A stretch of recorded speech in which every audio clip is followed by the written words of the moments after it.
au-delà du résultat qu'on a fait, qui est important pour nous, parce qu'on n'est pas content comptablement de notre début de saison, et il n'y a pas que comptablement aussi, il y a footballistiquement aussi, on n'est pas satisfait de ce qu'on fait, même si on a eu des axes d'amélioration. Je reviens sur le dernier match à Bonal où il y a eu des bons passages. La semaine dernière, ça a été plus une victoire de groupe, j'ai envie de dire une victoire de groupe où on sait très bien que quand on est un petit peu moins bien, la première, elle se fait souvent dans la douleur, et ça a été le cas. Hein. Ça a été le cas, même si je pense qu'on aurait dû marquer plus vite en première mi-temps notamment. Maintenant, l'idée c'est de lancer, si on veut faire une bonne saison, les matchs à domicile, ils sont capitaux. Donc aujourd'hui, malheureusement, sur la balance, il faut vraiment qu'on inverse la balance à domicile. On récupère beaucoup de gens aussi, beaucoup de garçons. Donc là, aujourd'hui, sur le flanc, on a Thomas Fontaine qui s'est fait une entorse la semaine dernière à l'entraînement, sur le vendredi, quand nous on était à Aubagne avec la réserve. Et puis on a Armand qui est sur le flanc. Mais sinon, on a tout l'effectif à disposition. Donc ça, c'est aussi une aubaine, parce que ça peut aussi influer sur les choix du 11, du 16, sur notre animation aussi. Ça va influer sur beaucoup de choses. Et pour moi, c'est bonheur là. Voilà. Pour moi, c'est vraiment le gros point positif, c'est celui-là. Là. Pouvoir faire des choix. Donc je sais qu'en face de nous, on va avoir des garçons qui ont une âme. Et ça, c'est important, quoi, voilà. Parce que le groupe vivait très bien. Le nôtre aussi vit bien. Mais ils ont une année de plus en fait, de vécu, on va dire. Et par rapport à ça, surtout au niveau footballistique, c'est des bons joueurs. C'est des bons joueurs. Leur début de saison, ils le prouvent que c'est des bons joueurs. Ils marquent beaucoup. Ils encaissent aussi un petit peu, mais il y a des principes qui sont clairement définis. C'est un système aussi qui maîtrise bien. Donc j'espère qu'on va faire un très beau match. Voilà, un très beau match. Et alors j'ai cette particularité, généralement quand je pars d'un club, j'ai zéro animosité avec le club avec lequel je suis parti, quoi. Que ce soit à Bourg, à Châteauroux et plein d'autres clubs, quoi. Donc, et là ce sera exactement la même chose. Voilà. Il ne faut pas se tromper de combat, mais j'ai rien contre Orléans, et bien au contraire. Dans le championnat, il y a beaucoup d'équipes qui jouent dans le même système. Donc aujourd'hui, l'idée c'est de trouver les bonnes parades pour contrer l'animation dans ce système, et que nous, on travaille beaucoup sur nous. Alors c'est comme je dis, ce qui aide, c'est quand tu as tout ton effectif à disposition quasiment. Donc ça aide à bien travailler. Quand tu fais des séances, t'es quasi 20. Sur les 20, il y en a facilement quasiment tous qui peuvent postuler. Bah, c'est plaisant, quoi. C'est plaisant, puis c'est plaisant pour eux. Alors c'est plaisant pour ceux qui vont jouer, puis ceux qui jouent, à un moment donné, il faut qu'ils sachent aussi que pour rester en place, il faut gagner. Parce qu'automatiquement, comme il y en a qui poussent derrière, ça crée une émulation positive, j'ai envie de dire. Et là-dessus, moi je pense qu'on s'est beaucoup centré sur nous. Voilà, on s'est centré sur nous parce que Aubagne jouait dans le même système, tu vas jouer Valenciennes qui va jouer dans le même système qu'Orléans, et ainsi de suite, ainsi de suite. Donc il y a beaucoup de choses comme ça qu'il faut que nous on maîtrise.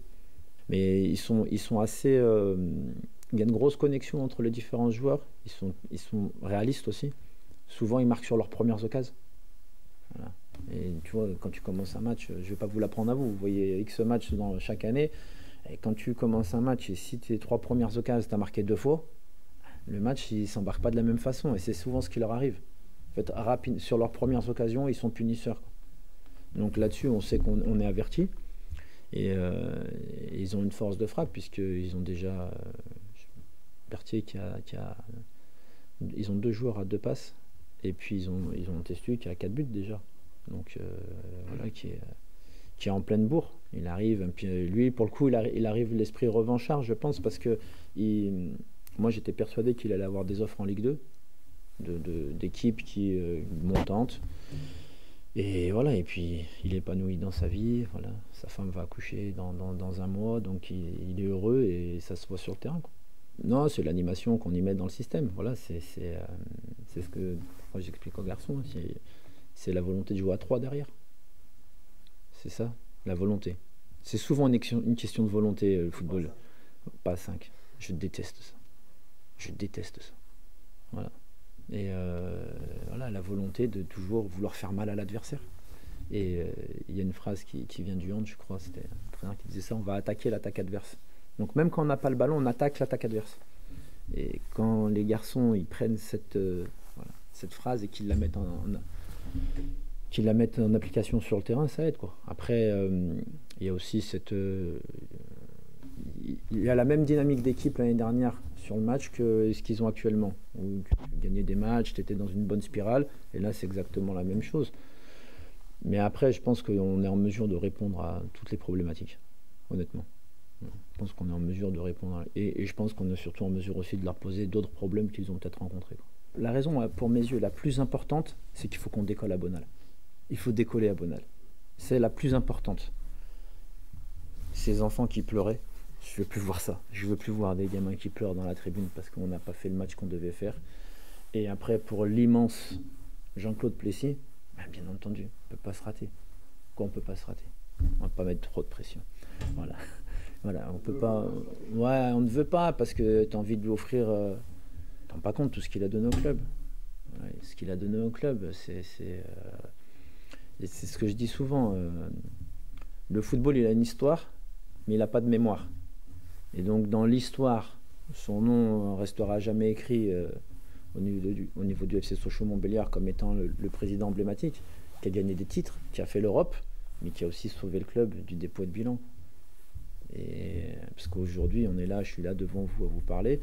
Si ce monsieur, ce très grand monsieur, il n'était pas revenu aux affaires, alors accompagné certes du pôle d'investisseurs franc-comtois, il n'y a pas de souci là-dessus. Mais si lui n'est pas revenu aux affaires, je pense que je ne serais pas devant vous aujourd'hui, quoi. D'où l'expression du président Plessis. Bonal, c'est la tour Eiffel pour les Parisiens. C'est le phare de la Franche-Comté, le phare de Montbéliard. Donc il faut qu'on illumine fort le phare en son honneur vendredi soir.